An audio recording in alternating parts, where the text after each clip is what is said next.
اهلا وسهلا. انا نفسي اعرف ايه اللي حصل، ليه بقى في شعاع نازل على دماغي؟ عندنا امتحان ان شاء الله بعد 15 ساعه. الامتحان اللي فات كان ام سي كيو، والام سي كيو مهما كان ان انا لو مش مذاكره كله فانا في السوسايد. تيجي هنا مقالي عندي مناهج نقد يعني حفظ بس، هنجيب اصعب واحد فيهم هنذاكره، الاصعب ننزل بالاسهل. 9 مناهج المفروض ان انا اذاكرها معاها تكليف، وعندي 10 ساعات دراسه، يبقى لازم في الساعه اكون مخلصه اكتر من منهج.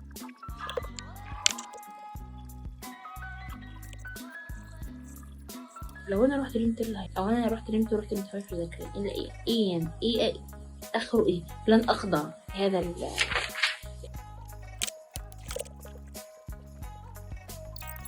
اتمنى اكون بدات بالاصعب، لان لو كله نفس المستوى ده بقالي ساعتين في منهج واحد بس.